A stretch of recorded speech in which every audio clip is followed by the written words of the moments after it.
Assalamualaikum warahmatullahi wabarakatuh. Hai guys, balik lagi di channel ini.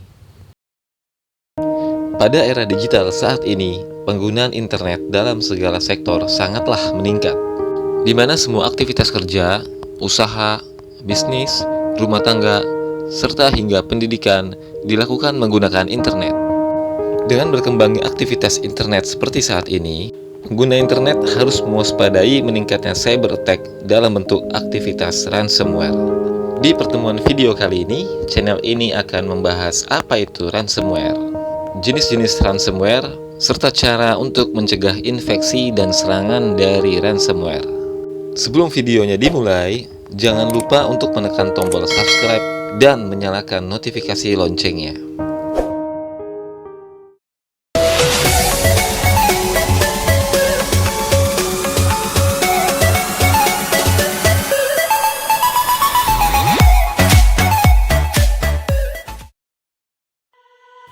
Apa itu ransomware?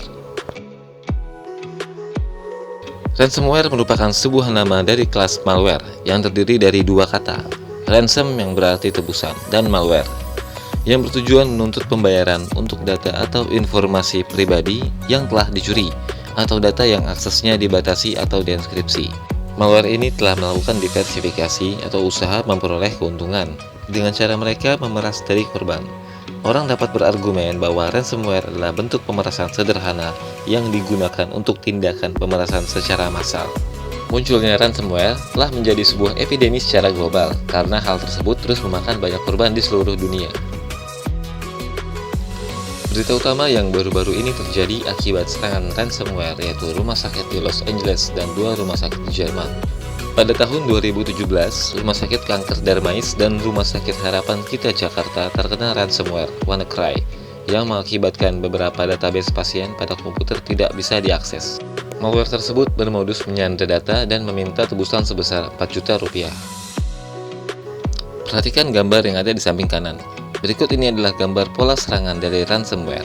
Kita masuk fase yang pertama yaitu fase arrival. Pada fase ini, adanya aktivitas yang dilakukan oleh si pengguna internet di dalam melakukan klik pada link yang merupakan malicious link yang sudah disiapkan oleh pelaku. Bagian selanjutnya adalah kontak. Pada fase ini, setelah diklik malware tersebut, maka akan secara otomatis melakukan koneksi ke C2C atau Command and Control yang merupakan pusat kegiatan malware untuk melakukan pengiriman perintah atau command dan melakukan kontrol pada victim.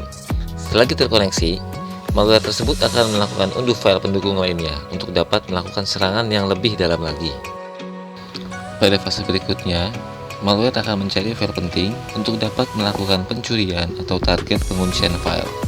Bagian berikutnya yaitu encryption, yaitu pada fase ini file yang sudah menjadi target akan dilakukan enkripsi, yaitu di mana proses pengamanan atau penguncian data. Fase yang terakhir adalah ransom. Pada fase ini, setelah file dienkripsi, lalu akan muncul sebuah file note yang berisi alamat email penyerang beserta nomor rekening pembayaran untuk dapat melakukan dekripsi file yang terkunci. Dengan demikian, penyerang akan memberikan mekanisme dekripsi file jika pembayaran sudah dilakukan. Jenis-jenis ransomware. Berdasarkan jurnal Michelangelo and Andre Rakautanu pada tahun 2019 yang berjudul Note on Different Types of Ransomware Attack, jenis ransomware dikategorikan menjadi 4, yaitu 1. Encrypting ransomware. Jenis ransomware ini setelah dijalankan secara diam-diam akan melakukan pencarian dan mengenkripsi file penting di sistem komputer korban. Setelah langkah pertama selesai, sebuah pesan ditampilkan kepada pengguna yang meminta tebusan dan untuk mengembalikan file yang terkunci. Instruksi secara rinci disajikan kepada pengguna, bahkan informasi kontak, baik telepon maupun email disediakan. Setelah tebusan dibayarkan, korban akan diberikan kunci atau kode deskripsi file yang dapat dijalankan khusus untuk mendeskripsi file di sistem komputer korban. Contoh dari ransomware ini adalah CryptoWall, CryptoLocker, WannaCry, dan Loki. 2. Non-encrypting ransomware. Beda halnya dengan ransomware jenis encrypting. Ransomware jenis ini melakukan penguncian akses pengguna ke sebuah sistem komputer tanpa melakukan enkripsi pada sistem file dan menampilkan pesan penyerang untuk menuntut sebuah tebusan atau meminta tindakan pengguna yang membutuhkan uang untuk membuka kunci.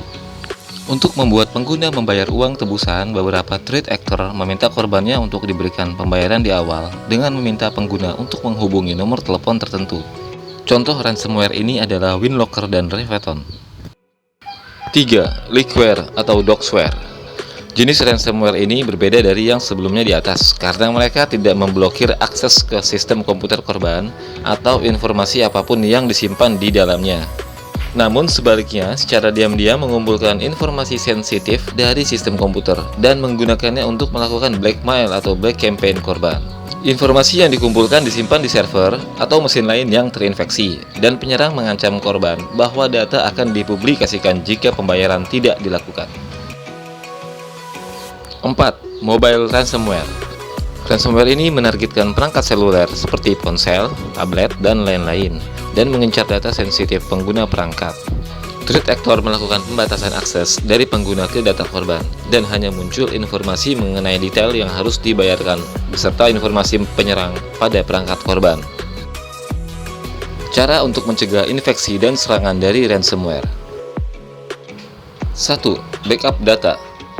Sebuah data menjadi hal yang sangat berharga di era digital saat ini. Karena itu, cara yang paling jitu untuk melindungi data Anda dari ransomware adalah backup.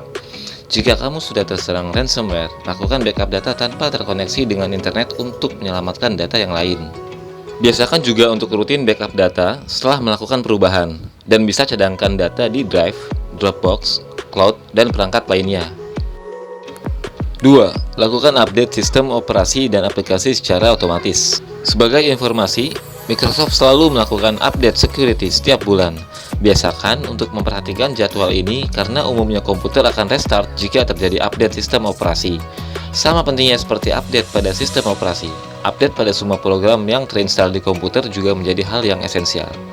Aplikasi populer yang sering dieksploitasi adalah browser seperti Firefox, Chrome, Safari, Opera, dan Internet Explorer, serta aplikasi yang lainnya seperti Adobe Flash Player, Java, serta freeware populer seperti Download Manager dan sejenisnya.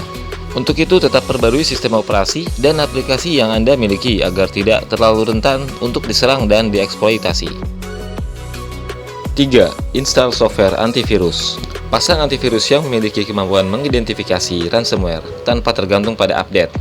Jika memungkinkan, gunakan antivirus yang memiliki kemampuan restore jika terinfeksi ransomware. Jangan bergantung sepenuhnya pada kemampuan antivirus, tetap melakukan backup sebagai perlindungan utama data Anda. 4. Berhati-hatilah saat mendownload. Hati-hati dengan apapun yang Anda unduh dari internet, dan jangan sembarangan menjalankan unduhan, lampiran, atau file yang tidak Anda ketahui keamanannya.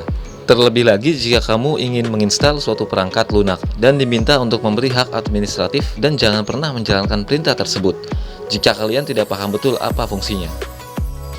5. Jangan langsung klik dan unduh lampiran pada email sembarangan. Salah satu penyerangan utama ransomware adalah melalui klik yang dilakukan pengguna internet, bisa dari website atau email. Sebaiknya kalian jangan mengklik email yang mencantumkan link yang tidak dikenal siapa pengirimnya, atau link yang tidak kamu ketahui.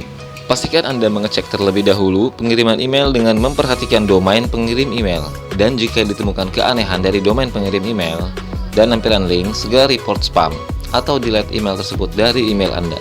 Bisa jadi email tersebut dari oknum yang ingin menyerangmu dan meminta tebusan uang, jadi usahakan jangan sampai mengunduh attachment dari email tersebut. Jika Anda mengelola mail server Anda sendiri, pastikan filter spam pada email berfungsi dengan baik. 6. Nonaktifkan file sharing.